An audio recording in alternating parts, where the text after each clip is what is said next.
You're listening to an Airwave Media podcast. Recorded in Chicago, Illinois, with your hosts, Ken, Matt, Neal, and Jeff. This is Triviality. Hello, and welcome to Triviality, the game where a lack of seriousness meets a little bit of knowledge. This is Ken, here in the studio with Jeff and Neal once again. What's going on? We are dry from last week. It's still raining though for a week. Yeah, full week. Strange how that works. It is strange. But Matt unfortunately is not here, and it's not because he's getting drenched in rain, but he decided to ambulance chase. So he's seeing what's going on. He didn't realize that was a term for an attorney, who kept trying to follow up on accident cases. He's actually just trying to sketch off the back of an ambulance. No, right. I thought he was doing like Jake Gyllenhaal in Nightcrawler. Right. He could be doing either that. He could be like Marty McFly on a skateboard and just holding on for dear life. Sketch, I believe that's called. Yeah. So we'll see. Hopefully he's doing okay. Jeff is a big skateboarder. Yeah. Tony Hawk 2 was very big for him. I had Tony Hawk's 1, 2, 3, and 4 on 4 different consoles. Formative game for you. Well, we're super excited with our guest today. We're going to start with our guest host who's returning. We had such a great time with him last time here. He's an Oakland 5 supporter on Patreon, which we very much appreciate. Coming to us from England, Stuart Beard. How are you, Stuart? Hi there. How you doing? Doing great. Remind the folks at home a little bit about yourself. Okay. Yeah, my name's Stuart Beard. I'm married to my wife, Sandra. I'm father of 3. My oldest is 32. My youngest is 15. I live in Market Harbour in Leicestershire. That's pretty much the middle of England. It's about 100 miles north of London, but London's like a foreign place to me as well. And yeah, keep chickens and bees, coach girls rugby, and as a job, I'm a handyman. So I've spent the last 2 weeks decorating. So that's my life. That's amazing. Renaissance man. Mm-hmm. Is it harder to keep bees or to coach rugby? Oh, actually, keeping bees is super interesting. I mean, it's not difficult because they know what they're doing. They've been around a long while. So, however, it's not like having a pet. You're keeping an ecosystem. So there's certain things you can do that it's not good for productivity of honey at the end of the day, and there's some things you can do that's good. So it's just like managing them is really, really interesting because you've got lots and lots of things that are going on. Obviously, the seasons and the weather and pests like wasps and other things like this. Like they get parasites and stuff like that. So there's this. But yeah, I'd much rather coach girls rugby, but. Bees are also interesting. Keep an entire ecosystem running, which is something I never even considered. Unlike the bees, we don't really know what we're doing, but thankfully you're here to manage us today. So thanks for bringing today's game. And I will say, don't watch the movie The Beekeeper with Jason Statham. It probably will anger you with the amount of accuracy. I have seen it. Oh, yeah. Okay. It's too late. It's too late.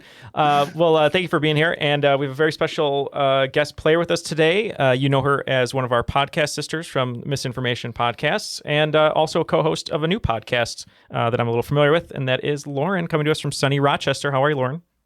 Hi, friends. So good to see you. Thank you for having me, and thank you for having me, Stuart. I'm very excited to play some games today. I am retired from trivia, so we'll see how much of an idiot I come across. I'm sure today. it'll be great. So not at all. So what's this new podcast that we're talking about today? Oh, it's so funny you would ask. So Neal and I started our own podcast. It's called Curated by Pants. It's where we get 3 prompts, and then each one of us takes those prompts to kind of create a topic that either one of us can talk about. So Neal usually talks about movies or filmmaking, and I'll usually talk about art or art history or sometimes a book or the occasional movie. I'm not really a movie gal. I haven't watched a lot of movies, so Neal's teaching me about a lot of stuff. So it's another Airwave Media podcast, and we're happy to be on board. And your husband Steve created the algorithm. He did create the algorithm. I think we were watching DS9 and he was just kind of whipping away at his computer. And so now that's why we have our algorithm chance that comes up with our prompts. There you go. So, yeah. So you guys are going to be on a team today. You're going to be team Yes. Curated by Chance, correct? Curated by Chance, like and subscribe. Yep, that's the name of it. Jeff and I are going to be on a team. We haven't told you guys about this, but we too have a new podcast. We come up with a topic based on what we find in our pockets, and it's called Curated by Pants. There you go. So that's going to be our team. That's It's Curated very by good. Pants. You know what? That's very funny. Your filler I'll give you episodes that. are about lint, but they're still interesting. Yeah. Yeah. Sometimes it's just lint or driver's license. But that's the way the cookie crumbles. You've had your identity stolen and numerous speaking times. of cookie crumbles, Look, that's our next episode. Look, let me tell you something. We're never going to be as good as that episode where we found a 20 in your back pocket. That's right. All that Andrew Jackson peaked. nonsense. Yeah. Stuart, what rules read would you like for today? Oh, I guess we go European. All right, Okay. Dutch. Going with Ja. the Dutch. De regels van het spel zijn simpel. 20 vragen verdeeld over 2 rondes, waarbij elke vraag 10 punten waard is. Halverwege is er een speciale swingronde, ontworpen door de host van deze week. Na deze rondes beginnen de spelers aan de finale, met de punten die ze hebben verdiend.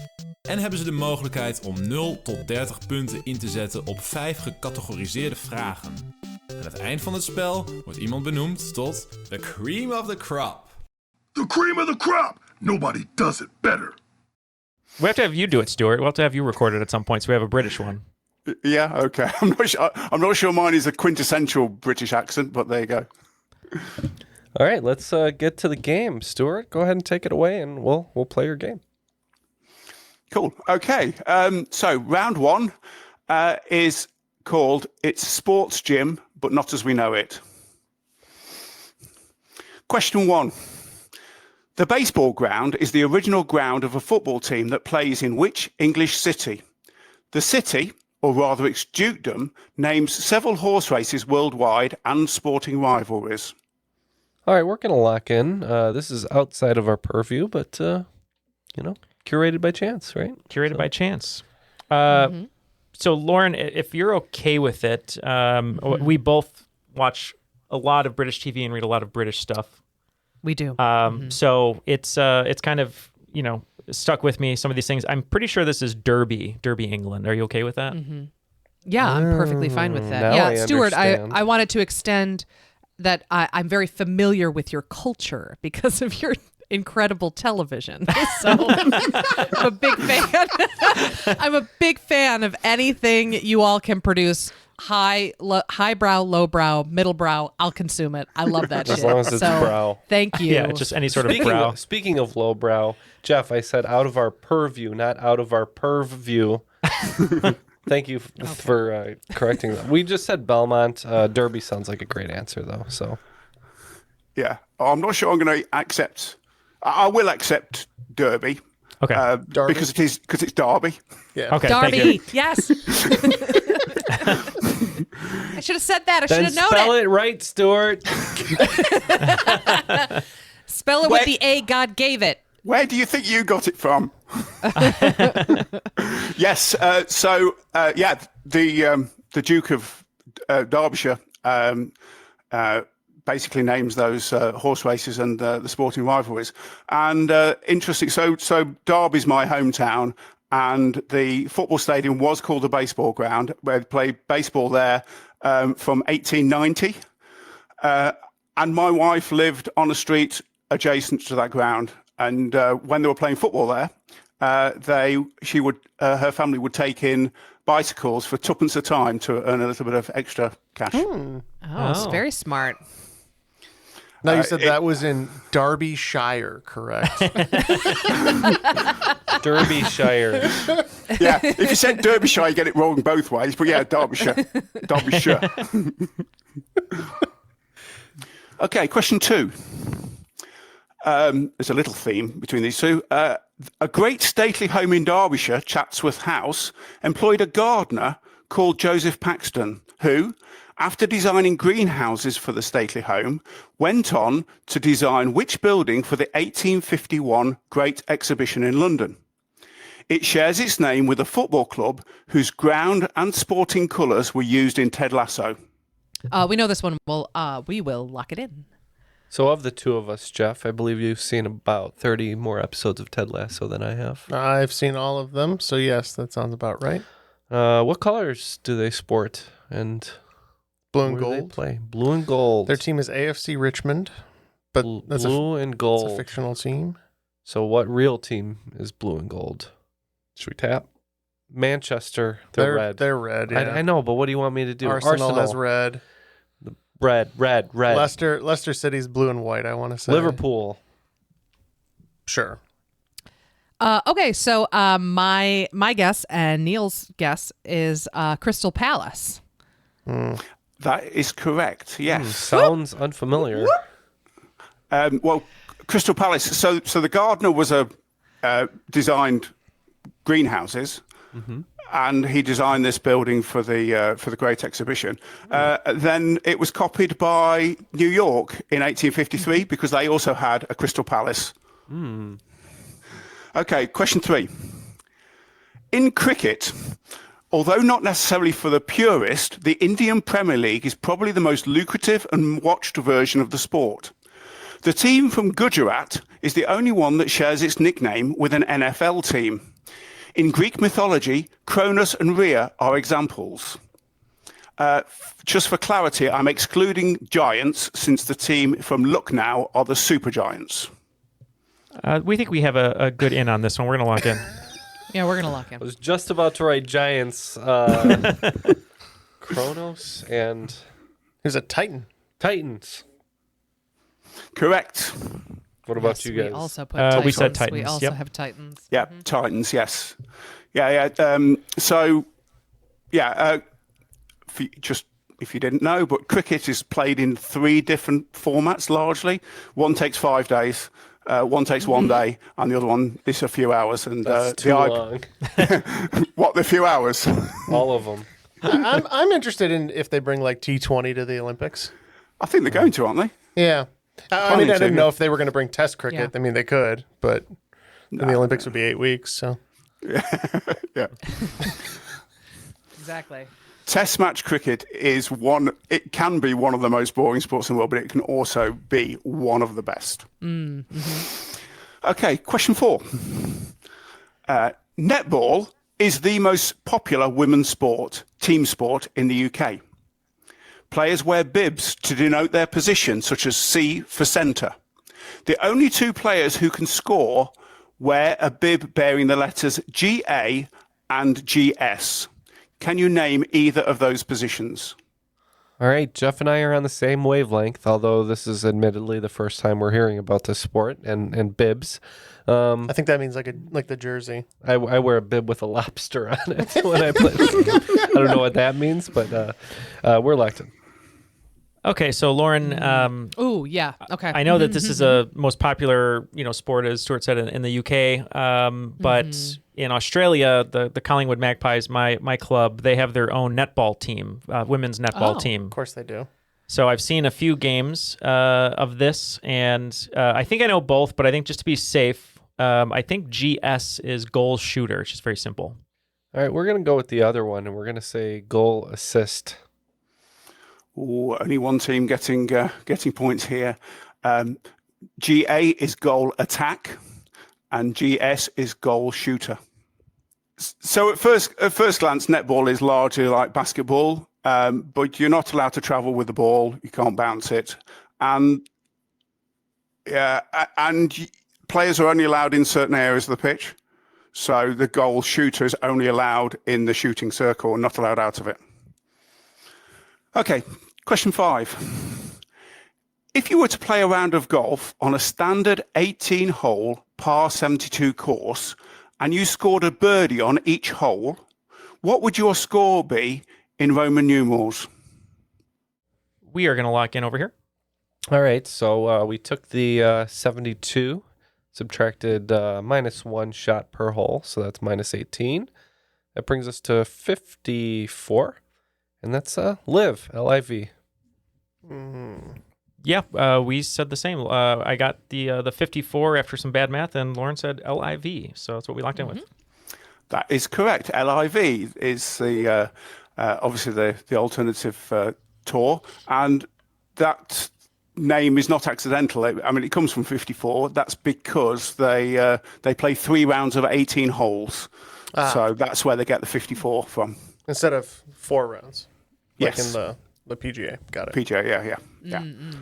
After 5 questions, it looks like Team Curated by Pants has 20 points, and Team Curated by Chance has 50. Whoop. Okay. Question 6. In the sport of lawn bowls, what male name is given to the smaller target ball? Probably you don't know. He's right. The testy. It's a male name. Can we hear that one more time? Of course. In the sport of lawn bowls, what male name is given to the smaller target ball? Probably you don't know. Dick. We're locked in. It's a very male name. And we don't know Dick. So Yeah. Oh, okay. Let's say Dick. You can say, Lauren. We said the less, disgusting thing, which was Jack. Oh. Correct. whoops. In some ways, you're both right because Curated by Chance got the right answer, and Ken and Jeff don't know Jack. I'm a delicate lady, all right? Let's be... Come on, Lauren. I would never say something. Oh, I would okay, never say okay, something yeah. as terrible as Sure. Dick. Oh, making us look bad here. Okay, question 7. Originally called the Bushy Park Time Trial, what event started in London in October 2004 and typically occurs at 9 a.m. each Saturday morning in several countries around the world? It's not super popular in the US, perhaps because it's measured in meters. The nearest to you is Cornerstone Lakes Park, Elgin. For Lauren, the nearest is Lackawanna Rail Trail. Yeah, I've much been like to Lackawanna Derby in a Derby, long it's time. Elgin, my friend. Touche. We pronounce that Touche. tushy. Touche. Touche. You're a bit touchy then. All right, Jeff's got an idea after clearing up that confusion there. So we're locked in. So initially I'm thinking like geocaching, but then when I heard the question again, I'm wondering if it's like something to do with running, like a 5K or something like that. Yeah, but if it's not super... 5Ks are very popular Right. in the U.S. So, Not with me. Ken said is in- 26.2 or bust my cohorts. You're right. Mostly bust. it's measured in meters. Oh, right. It's got to be a race of some sort then. Yeah. Like a Ironman type race or something, like an obstacle course. Pigs. Turtles. Turtle race. Turtle race? We could do turtle No, race. no. The old Elgin turtle I'm just, race. I'm No, just turtle always- spitballing here. Turtle beats the hare. So Yeah. Time trial. 9 a.m. You're going to say it, and I... you know what? Do you want to just go with geocaching? Because Yeah, I can't think of a better... I have no idea. Yeah, let's just go geocaching. Yeah. We picked something kind of similar, considering it has to start at a specific time. That maybe is that due to the position of the sun? I have no idea, but I've heard that orienteering is similar to this, so that's what we guessed. Oh, right. No points here. I did say it wasn't popular in the USA. This is Parkrun. Okay. Oh, okay. What is that? Parkrun, it's a 5K race that takes place 9 a.m. on a Saturday morning. There's hundreds of them around the UK. Also popular in, there's some in France and Poland and Australia. And yeah, you can go to Cornerstone Lakes or Lackawanna Rail Trail and participate in a free 5-kilometer race or run. I can participate in run a it, you free walk it. 5K any day. And I don't have to wake up before 9 a.m. Trust me. It's too Yeah, early I'm for looking me. at this right now. It's Parkrun. Yeah, parkrun.us/Lackawanna Trail Rail. I like that it's Rail free though. trail. Here it's always $40 or something. So yeah. So you get a T-shirt, and that's supposed to make you feel better about yourself. Interesting. All right. Good to know. Thank you. Question 8. In hockey, the type not played on ice, The term for the action similar to a face-off to restart the game after an injury is called what? It's not that Biff has gone bad. So Lauren and I have no idea. We threw out a lot of terms, and I'm sure are offending Stuart, but we're going to say it's a smooch. That's how you start the game. Yeah, so we're talking about Biff from Back to the Neal. Future. We've established that the version of the film is the same here and overseas, so he's always been bad. See, the Should thing it be is, a he turns- a butthead? I like it. I like it. See, he turns bad when he turns good when he gets punched in the face. So if he was never punched, he's an unpunchable. He doesn't turn good. He just He's just He's kind just of meek. reformed. He's just he meek. just He recoils. just steps back a little bit. We're gonna say a butthead. Okay. Okay, right. Obviously, my sense of cryptic clues here is not quite So it's hitting not a the mark butthead. here. Okay, so what is Biff? It's a bully, A bully, and if he's gone bad, a bad bully. if something goes bad, it goes off. It's a bully off. A bully off. Okay. Oh, see, that's your It's a crossword little puzzles. British. I'm telling you, slang. it's that lateral thinking that you so insist on over there on that island, and I can't abide. Lateral thinking. Someone's channeling a specific show that your cohort Julia loves quite a lot. Yes, that's true. Which one's that? Taskmaster. Master. Taskmaster. Oh, yeah, okay. That's- Yeah. Sorry, have you come across Lateral, the podcast with Tom Scott? No. No, No. I haven't. Do it. Okay, I'm writing it down right now. Lateral. Question 9. 2 Olympic sports use what is called a piste as a surface. Skiing is one. What is the other summer Olympic sport? All right, we're locked in. We're not sure what the piece of paraphernalia is here, but I have kind of a guess. So piste, we're looking, is that just compacted snow or something like that for skiing? I guess. Or Lauren, I mean, sorry. Oh, yeah. Yeah, I mean, I'm assuming it's the surface. I think your guess is accurate. So we assumed volleyball Okay. because it's just like hot, dry snow.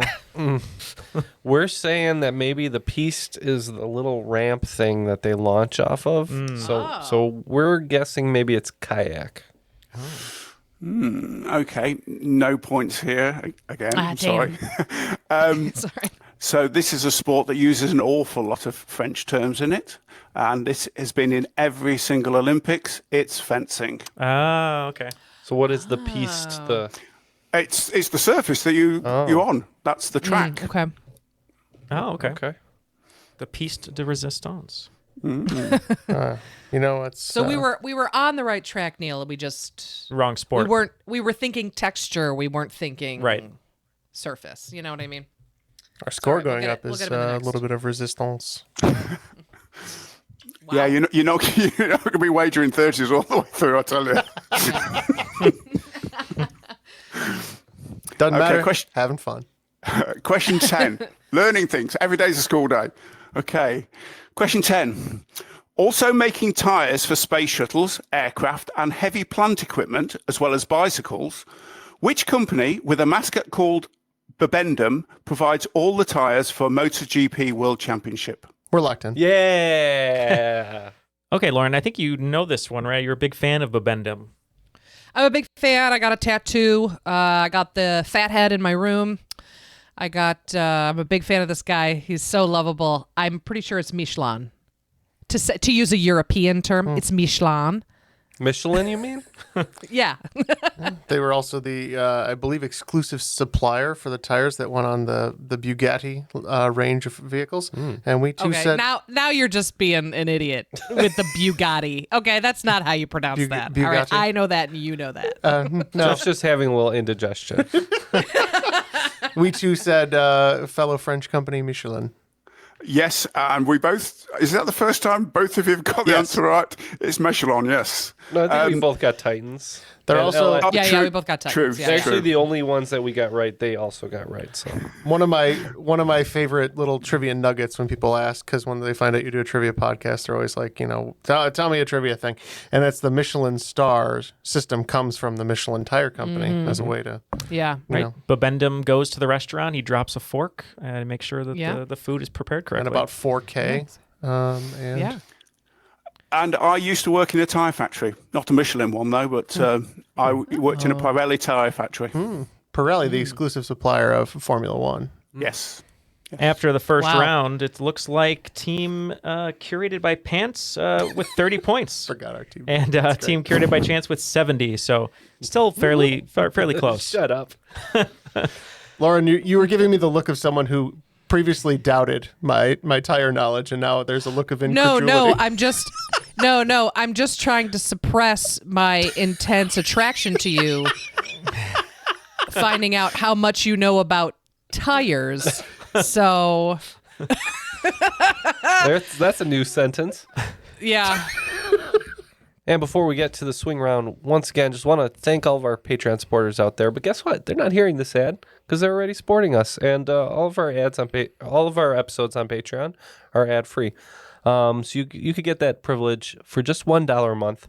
$5 a month gets you all of our bonus content, weekly bonus episodes, our Ask Me Anything crop drops, a huge backlog of like 60 hours of entertainment. So it's well worth it to join us on Patreon.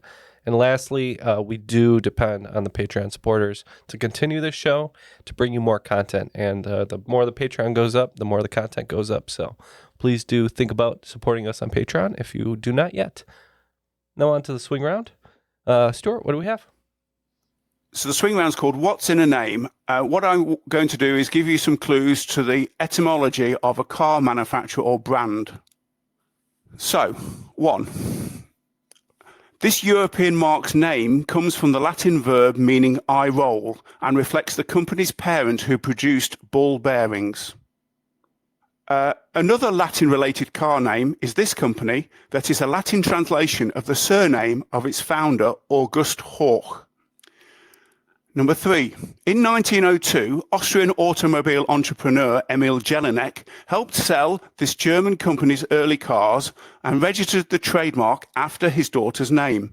The full name of this company also includes the surname of the father of the motor vehicle. Question 4. This is the Japanese name for the Pleiades star cluster, and it's also referenced in its logo. Question 5. This vehicle manufacturer is named after the founder of the US city where this and many other cars are produced. Question 6. This now defunct brand is named after the son of a certain car magnate, a byword for failure. 7. This British luxury sports car brand, a favourite of a Secret Service agent, is named partially for the founder's surname and his favourite hill climb race in Buckinghamshire. Question 8. Part of this car brand's name is an acronym of the car manufacturer of Lombardy in Italian. The other part is the surname of an engineer and entrepreneur who bought the fledgling company. Question 9. Simply an acronym of the passenger car company in Spanish, you have a 1 in 435 chance. And question 10, an acronym for the Italian car manufacturer of Turin in Italian. Okay, we have our questions. We'll be right back with these manufacturers. Olha o contra-ataque aí, vem que vem o time avançando rápido pela linha de campo. Bola dominada no pé do camisa 10. Ele vai pra cima, passou pelo primeiro, passou pelo segundo. E bateu a grande área, vai chutar. Bateu, é gol! Que golaço, minha gente! A experiência de futebol mais autêntica já criada para os games. Junte-se no 5v5 Rush, a nova maneira de jogar com os amigos e leve seu clube para a vitória. EA Sports FC 25. Dê tudo pelo clube. Já disponível. If you're listening to this podcast, then we know you love learning. So let me tell you about Airwave History Plus, now available on Apple Podcasts. Airwave History Plus is your ticket to ad-free listening, bonus content, and early episodes from dozens of the most popular history podcasts, including History That Doesn't Suck, the Explorers Podcast, the History of World War II, Queen's Podcast, the History of Egypt, the Age of Napoleon, and more. For your free trial, search Airwave History Plus on Apple Podcasts and hit subscribe. That's Airwave History Plus, available now on Apple Podcasts. Airwave History Plus, the essential audio destination for history lovers. Steve Cubine and Nan McNamara's podcast, From Beneath the Hollywood Sign. Mary Astor has been keeping a diary. Mary writes everything down. And so this torrid affair with George S. Kaufman is chronicled on a daily basis. In great detail. And Ike pulls out a box and gives McAllister a ring saying, here's something to remember me by. This article caused Daryl Zanuck to hit the roof. Actress Ruth Roman followed that up with playing a foil to Betty Davis in Beyond the Forest. I mean, if you can stand toe-to-toe with her, boy. And she does, because she plays the daughter of the man that Betty Davis kills out on the hunting trip. And it's directed by King Vidor, so he's no slouch. How do you go wrong with that? Yeah. Speaking of the Oscars, talking about what I call beginner's luck, it's all about the actors and actresses who won an Oscar on their very first film. Get your fix of old Hollywood from Steve and Nan on the podcast, From Beneath the Hollywood Sign.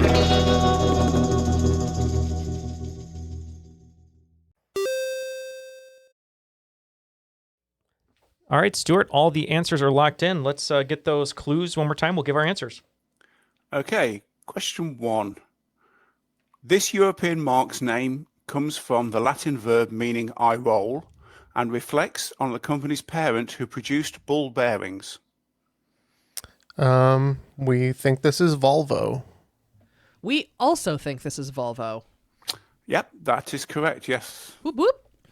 I think the ball bearing company SKF was part of the original company, and it was split out of that. Question 2. Another Latin-related car name is this company that is the Latin translation of the surname of its founder, August Hoch. So after being kicked out of running his company, he united Auto Union and several other companies, 4 of them to be exact, into... He could have said, out am I, and then become the Green Goblin, but instead he did that. No, the 4 companies are represented by the 4 rings in their logo. Audi. Oh, we put Porsche because it kind of sounds like horse. And Jeff and Ken are correct. Audi. Wouldn't it be great if he was wrong, though? Oh, my God. After all of that, yes. It would be delicious. Are you kidding me? It happens. So Hawk means to hear in German, and Audi means to hear in Latin. That makes sense. Question 3. In 1902, Austrian automobile entrepreneur Emil Jelinek helped sell this German company's early cars and registered the trademark after his daughter's name. The full name of this company includes the surname of the father of the motor vehicle. We thought since Carl Benz has the first car patent, it's Mercedes-Benz. We also put Mercedes-Benz. Correct. Yes, both teams getting that right. Yes, Emil Jenelek's daughter was called Mercedes. Question 4. This is the Japanese name for the Pleiades star cluster. This is also referenced in its logo. We said Subaru. We also said Subaru. Correct, yes. So the Pleiades is also called the Seven Sisters, and you can see the stars on the logo, although there's not 7 stars, and several of them are larger than each other because you can, with the naked eye, the stars merge into each other. Question 5. The vehicle manufacturer named after the founder of the US city where this and other cars are produced. We believe this is Cadillac, discoverer of Detroit. Oh, that's what it is. Yeah. Oh, see, we put Peugeot. Obviously, discoverer of Detroit. And yes, the answer is Cadillac.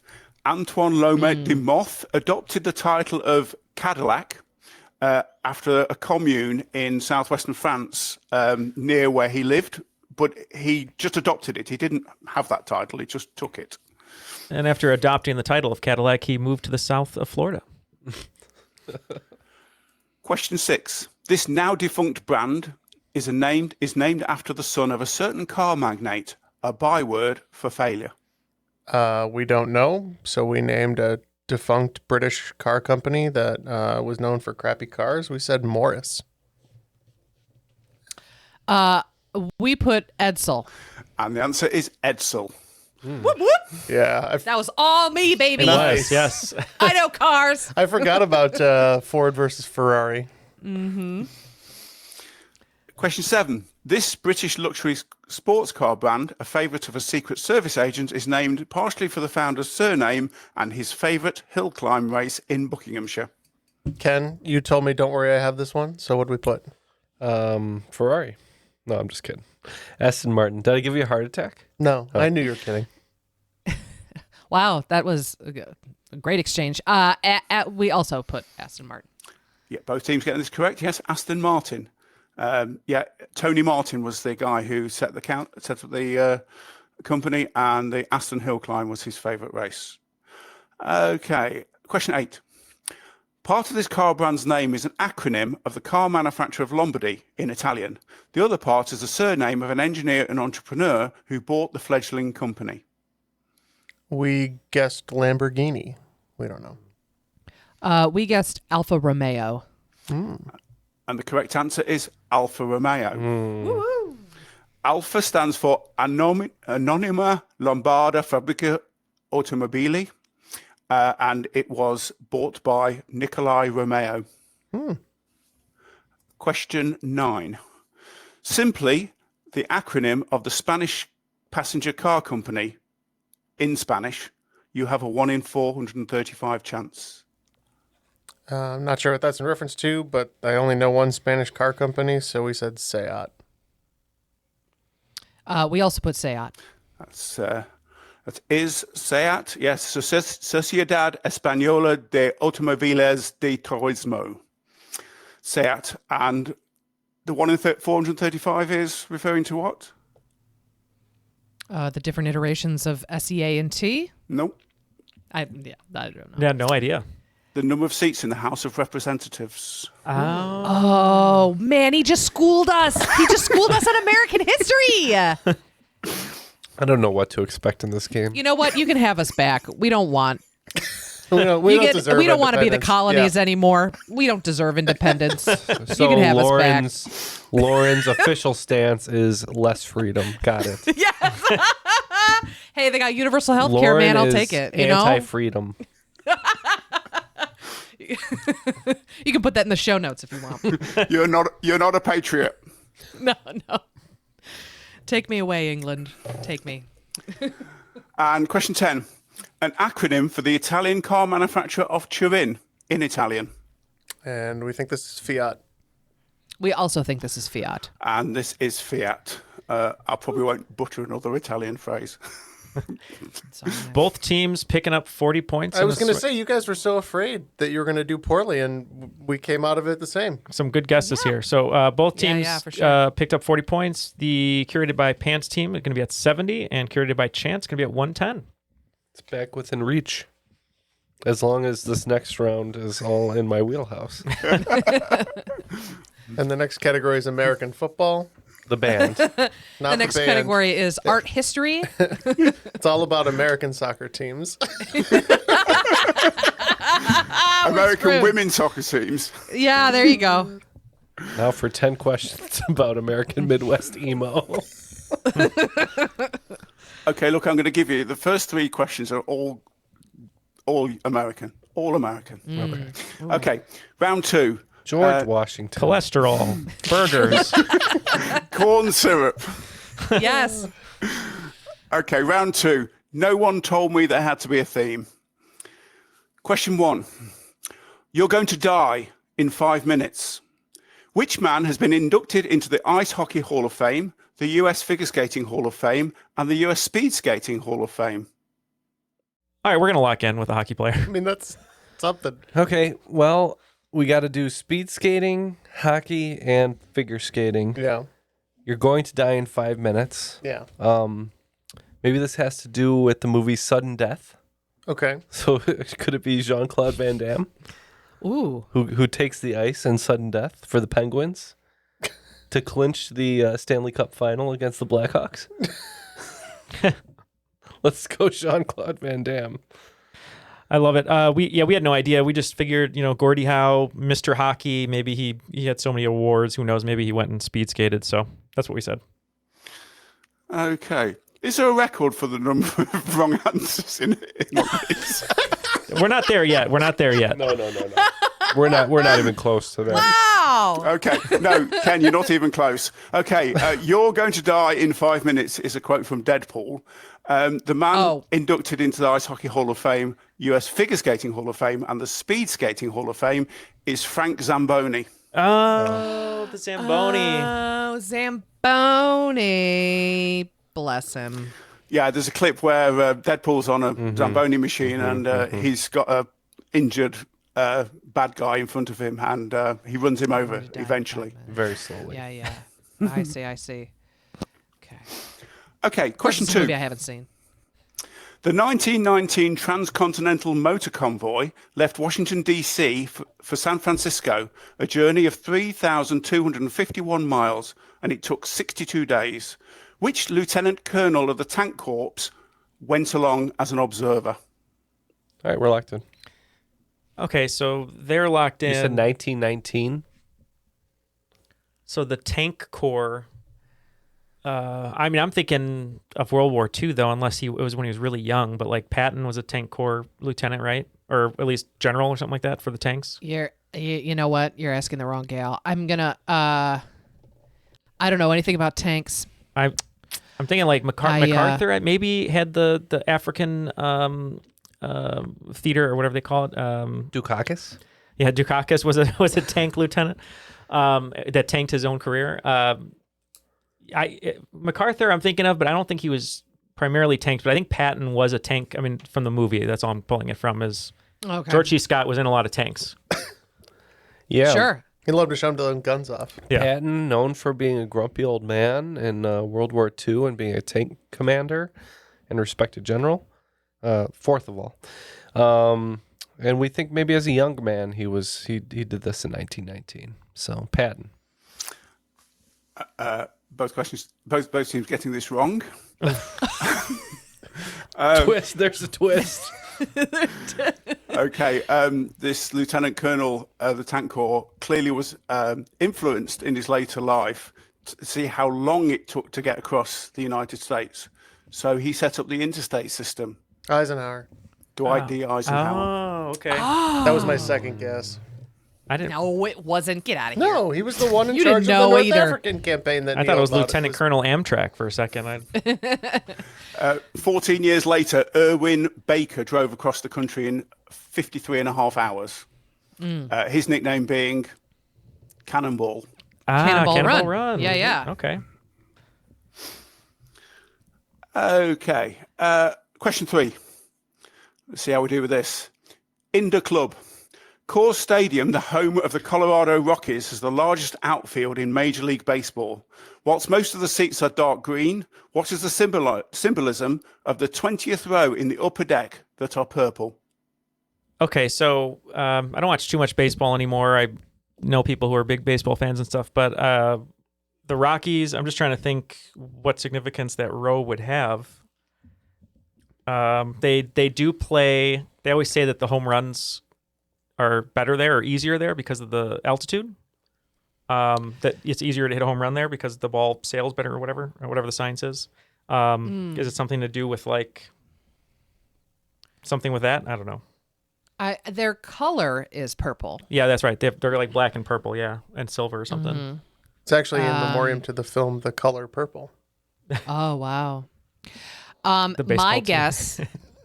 my guess is this is so stupid. Okay,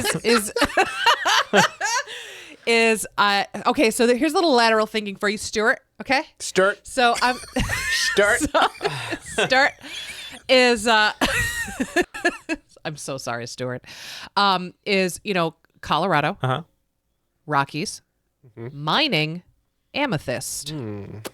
Okay, I mean that's better than anything I'd come up with. So Man, she just free associated all over our asses.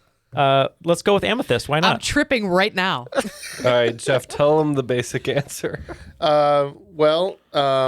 50 Cent, he's into club, He's probably in the Mile High Club as well. And we think that marks the 1 mile in elevation above sea level. Absolutely correct. Getting my, Wow, that's my Yeah, clue. circle that for points, baby. They need a 50-cent night.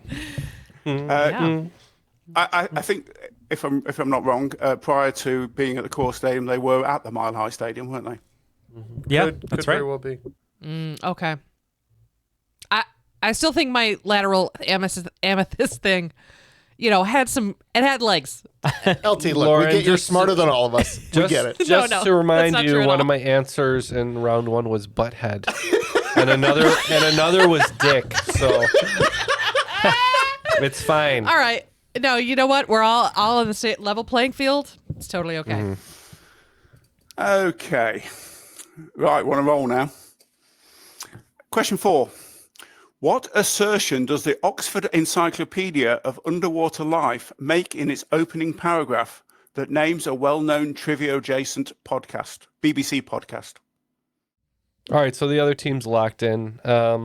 We don't know, really. We're not familiar with what the podcast is, but we're going to say it's something about fish. Something about fish. There's something about fish. Ooh.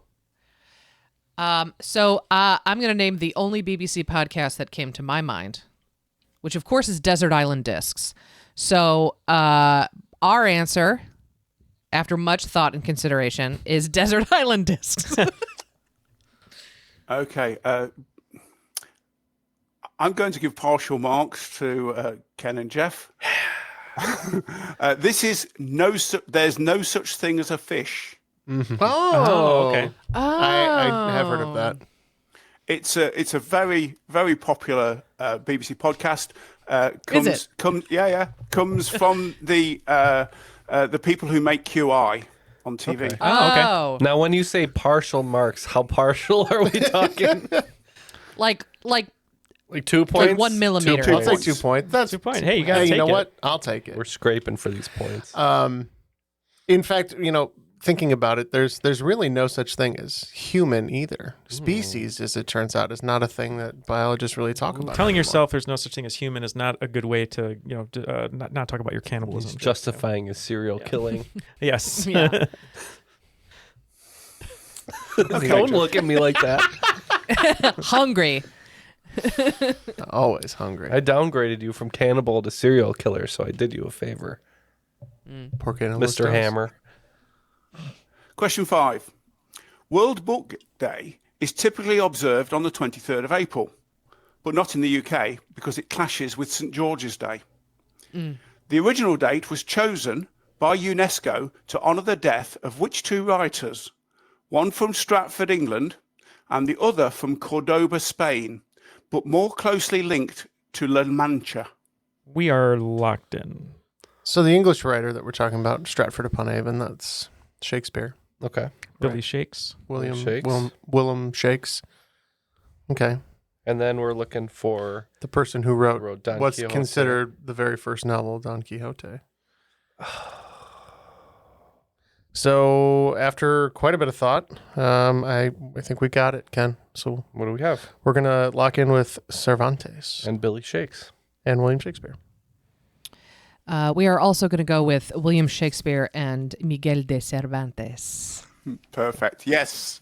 Thank you, Lauren, for saying that for me. Brilliant. You're welcome. You're both correct. Some answers were more perfect than others. And that's Michael of the Cervantes. Yes. Oh, Mikey Cervantes.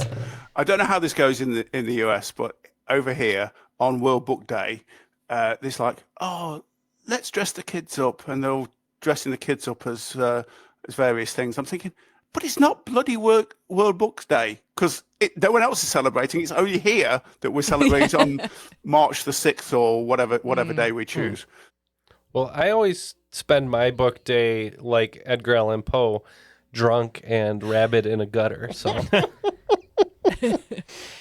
And obsessed with a pigeon, I think. I think he really was, like, he fell in love with a pigeon. Or was that, I think that may have been Nikola Tesla. Tesla. One of them. Tesla fell in love with a pigeon. Yeah, one of them fell in love with a pigeon. Poe fell in love with, was it Charles Dickens' Raven? With his Raven, Yeah, he was obsessed with it. Yeah. After 5 in the second round, it looks like Curated by Pants picking up 22 points with that bonus that they got in question 4 to bring their total to 92, and Curated by Chance picking up 10 points, bringing our total to 120. Okay, question 6. In which 2004 Studio Ghibli film is the titular character named Jenkins, among others? Lockdown. All right, Lauren, how do you feel about Studio Ghibli? I'm pro. Do you know this one? Yes. I don't. Sorry, man. I don't watch a lot of these films. I mean, I've seen them at least once, but I believe this is. Well, what do we got? We got My Neighbor Totoro. Yes. We got Kiki's Delivery Service. Oh, it's Howl's Moving Castle. Howl's Moving Castle. That's my guess. Sure. Okay. All right. Jeff? Yeah, we said Howl's Moving Castle. Also a book. Yes, both correct. Howell Jenkins is another name for Howell. And also, the book was written by Diane Wynne Jones, a English author. She is English, although her surname suggests she might be Welsh. And obviously, Jenkins is also a very Welsh sort of name. So that's actually a big part of the plot of the book, is that he's got like a portal into Wales, and he's actually just a Welshman who like found his way over. It doesn't really explain all of it, but it's different from the movie. I don't know. It was based by an English author. It's cool. Mm-hmm. Ken's read the book, in fact. I read it a while back, and I actually listened to it again this year. Oh, well. Question 7. In the USA, 14th of March is known as Pi Day. In the rest of the world, what date would be a more accurate Pi Day when expressed as an irregular fraction? I have no idea. So we're looking for a different date, basically. Yeah. So is it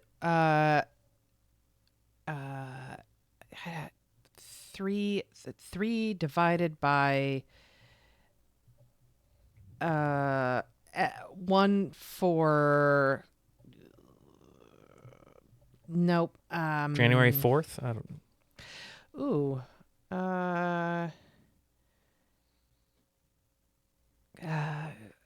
May. Okay. 30th. All right. We're going to go with May 30th. We feel very strongly about this. Mm-hmm. Yeah. We believe that pi is close to 22 sevenths, which makes Get it out of here. That's not real. 22 sevenths? Yeah, it's irrational. Or it's regular. make any sense. It is rational. Sorry, it's just irregular. Well, pardon me. Mm-hmm. I misspoke. And so we would think that on the British calendar, that would be July 22nd. And you are correct, Jeff. He did say in the USA. It turns out July 22nd is the same in England as it is in the U.S. I was trying to get you. Yeah. I actually didn't say in the UK. I just said the rest of the world. Mm. All right. There are I'll give other you countries that use our styling. But Is that accept your... North Korea and some small African nation. Yes, Stuart, Liberia. Liberia. This is one area where I will accept your picking on us. I think it does make sense to go smallest to highest. But. Yeah, no, I agree on that one too. Yeah. Sorry, just excuse my using these questions as a subtle dig at various.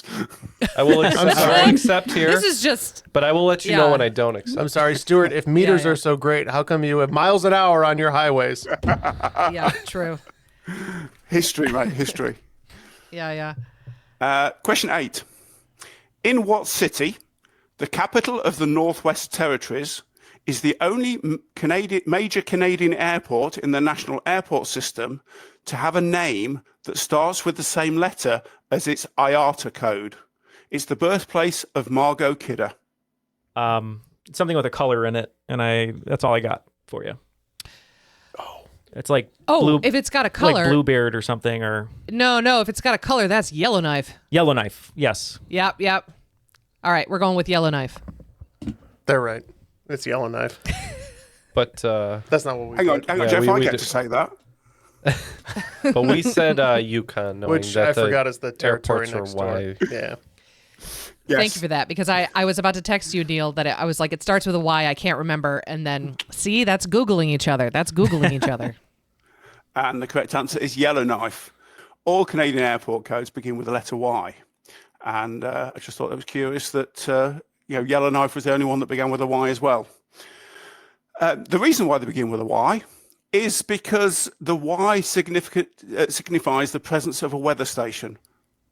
There used to be railway stations or something like that, and basically, if they had a weather station there, they got a Y for at the beginning of it. Okay. That's very Canadian. Yeah. Sorry. Yeah. Okay. Question 9. In Greek mythology, Stheno and Euryale, that is, Stheno is Stheno, and Euryale, Euryale, were immortal, yet less famous than their slain sister. Who was she? Her hairdresser was probably not ophidophobic. Yeah, we can lock in. We're locked in. I believe ophidiophobia is the fear of snakes. So we said Medusa. We also said Medusa, even though I did not consult with my teammate at all. I trust you. I'm so I sorry, trust you Neal. with my life. I'm so so it's sorry, fine. Neal. You don't have to when you're right. Yeah, no, both correct there. Well done. And question 10. What are the 3 key elements of a baked Alaska? I can lock in for us, Lauren, if you want them to talk. Yeah, go ahead. Okay. All right. Temperature, time. No, I believe it's cake, ice cream, and meringue. Is it meringue on the outside or marshmallow? I think meringue. I have never had a baked Alaska. Cake, ice cream, and meringue. Yeah, and if I remember, I think it was series 1 or one of the earlier ones on Bake Off when the contestant, that was the famous one where he threw it out and was Ian, yes, very, very angry and pissed. Yeah, we said Poor ice Ian. cream, cake, and meringue. Now you're just taking the piss, Neal. Correct, yes. Ice cream, sponge or cake, and meringue. Merengue! That's the cutest way to say meringue! Yeah. Oh! I'm only joking. It's meringue. I was going to say, oh my gosh, you're so quaint over there. Look at how you pronounce meringue. So Stuart, You guys are adorable. Stuart coming after us after the first round, saying we couldn't wager all of our points, but we right. only fell just a little bit short. Just a little bit short. So both teams picking up 40 points in the second half of the second round. Curated by Pants is going to be at 132, and Curated by Chance is going to be at 160 going into the final round. Not too many points separate both teams, but before we get to hearing what the categories are in the final round, just wanted to remind you to check out Patreon, where you can see a bunch of bonus audio content, about 60 hours of it, including weekly trivia bonuses. Jeff, you've gotten quite a big head over your woodworking episode. Everyone loves the woodworking episode, including Stuart, who is a patron. So can we expect any more of that on some of the newest Patreon bonuses? Oh, absolutely. Woodworking specifically?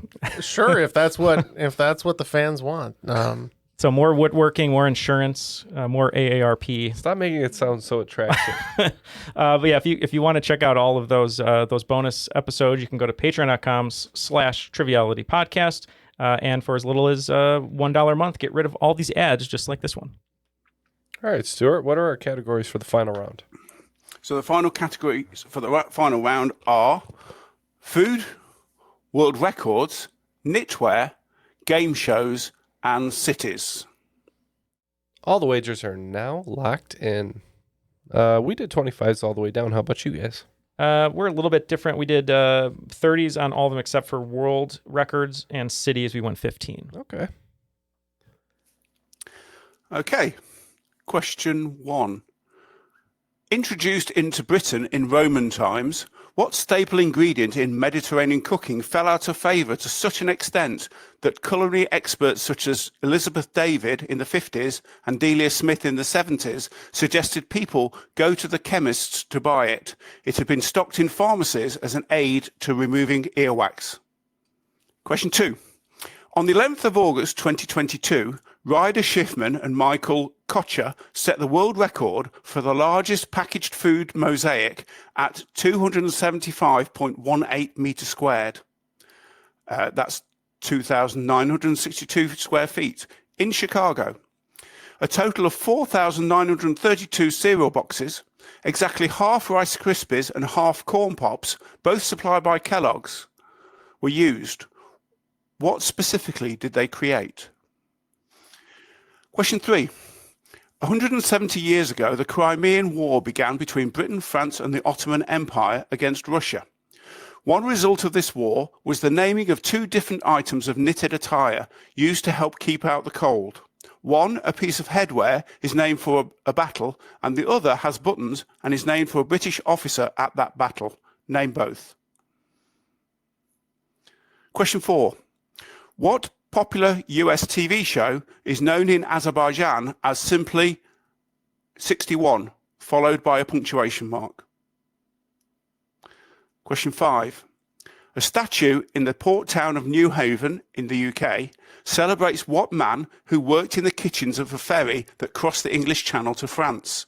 Later moving into politics, he names the largest city in his homeland and the largest in Asia that is named after a person. All right, we have our questions. We'll be back with our best approximation of an answer when we come back. Are you earning and investing in the stock market? In real estate? How about in relationships? Are you earning and investing in your life? I'm Doc G, semi-retired hospice physician and host of the Earn and Invest podcast, where we have the 201 or next level conversations about money and life. Not only how you make money and grow it, but also how you use your wealth to create a better and more fulfilling existence. Join us every Monday and Thursday wherever you listen to fine podcasts. All the answers of a sort are locked in. Whether they're correct or not, we'll have to see. Let's get these questions one more time and find out who will be today's cream of the crop. In the final round, question 1, subject to food. Introduced into Britain in Roman times, what staple ingredient in Mediterranean cooking fell out of favour to such an extent that culinary experts such as Elizabeth David in the 50s and Delia Smith in the 70s suggested people go to the chemist to buy it? It had been stocked in pharmacies as an aid to removing earwax. We're going to say olive oil. We don't know. We haven't put it in our ears to try it out, but olive oil. We are also going to say olive oil. And olive oil is the correct answer. Wow. I went on holiday in Greece or Spain. I struggle with water in my ears, and I've used olive oil to try and dislodge it.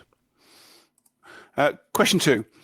On the 11th of August 2022, Ryder Schiffman and Michael Kocher set a world record for the largest packaged food mosaic at 275.18 meters squared. That is 2,962 square feet in Chicago. A total of 4,932 cereal boxes, exactly half Rice Krispies and half Corn Pops, both supplied by Kellogg's. What specifically did they create? We're going to say, based on the color scheme, that this was a Ukrainian flag, and maybe the cereal made its way over there. Yep, I knew that they did this. I couldn't remember right away what it was, but then I remembered Rice Krispies is blue, Corn Puffs is yellow, and we also said Ukrainian flag. And that is absolutely spot on. I just thought there was sort of enough clues if you knew what colour Corn Pops and Rice Krispies were. And the fact that it's just located so close to you that you'd get that. So well done, guys. Question 3. 170 years ago, the Crimean War began between Britain, France, and the Ottoman Empire against Russia. One result of this war was the naming of 2 different items of knitted attire used to help keep out the cold. One, a piece of headwear, is named for the battle, and the other has buttons and is named for a British officer at that battle. Name both. All right. The first is the balaclava. not to be confused with the baklava. With baklava, which is delicious. And the other one, I think this officer wore a sweet cardi, so we're gonna say that was Officer Cardigan. We also put balaclava and cardigan. And you're both getting points for this. Wow. Boop, boop. Ours had a red dot on it. We're though. killing this round, but we can't keep your team down. Nope. Can't keep us down, bitch. The cardigan was named after James Brudenell, the 7th Earl of Cardigan, which is a place in Wales, a British Army Major General who led the charge of the Light Brigade at the Battle of Balaclava. Question 4. What popular US TV show is known in Azerbaijan as simply 61, followed by a punctuation mark? Well, the game show with a punctuation mark here that consists of 61 questions is Jeopardy. We also put Jeopardy. I'm sorry, they're not acceptable answers. What is Jeopardy? What is Jeopardy is the answer. What is Jeopardy? Points for our team, Come none on, for your Stuart. team. Just kidding. And question 5. A statue in the port town of Newhaven, UK, celebrates what man who worked in the kitchens of a ferry that crossed the English Channel to France? Later moving into politics, he named the largest city in his homeland and the largest in Asia that is named after a person. We said Leningrad? Lenin? Ooh, that's a good answer because I put Mumbai. We had no idea. That's Show me Lenin. Correct. Okay, and no points here. That's the name of the game right there. yeah, no points here, yeah. Episode title. The statue, the first bit of the question is just pure interest, the fact that this guy was, working as a pastry chef on a ferry between the UK and France. His name is Ho Chi Minh. Oh, wow. Are you serious? Oh my gosh, that's so interesting. Oh, yeah, Ho Chi Minh City would be Yeah, the I would. largest We were city not in going to Asia. get that. After the final round, it looks like Curated by Pants are going to find 75 points inside the pockets of the pants, bringing their total to 207. And Curated by Chance picking up 90 points, bringing their total to 250, making them today's cream of the crop.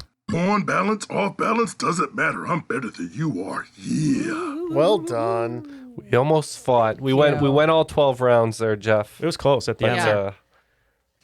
Got us right at the end. Great game, Stuart. That was the story. Yeah, of it. great game, Stuart. That was awesome. We learned a lot, of course, but it was also fun, too. You threw some clues in there for us. Some of them we just, we're too dumb to figure out, I think. We're dumb Americans. What can I say? I love a question, one that informs. I mean, that last one was a perfect example. Just add some random facts in there, just for your own listening pleasure, before we get down to the real nitty-gritty of it. But also, I love a question that makes you think, slap your forehead and thinking, I should have got that. The clues were there. Yeah. So. Well, thank you. And any shout-outs before we let you go today? Yeah, sure. Not a great deal, but I'm a girls rugby coach, and I really endorse giving girls every chance to play every sport.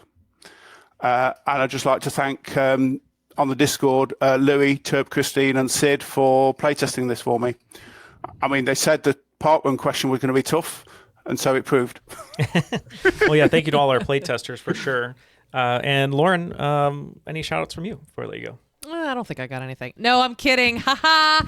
Please listen to our podcast, Curated by Chance. You can find it on wherever you get your podcasts. Also, please follow us at Curated by Chance on Instagram.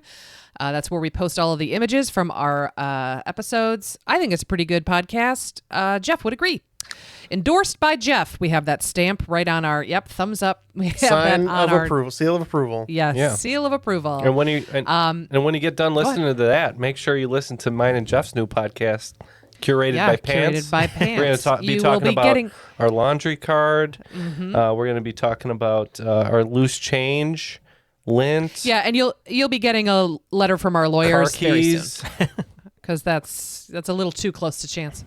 Pants. Come on, man. Do you spell it with a C too? Let's go. I'll see you in court. Honestly. I'll see you in court. You know what we won't see in court, though, is our great network that's providing both of our shows. That's right. So make sure you go to airwavemedia.com and check out Curated by Chance, of course. Our friends at Box of Oddities, and how about the Film Vault? That's a great podcast I like.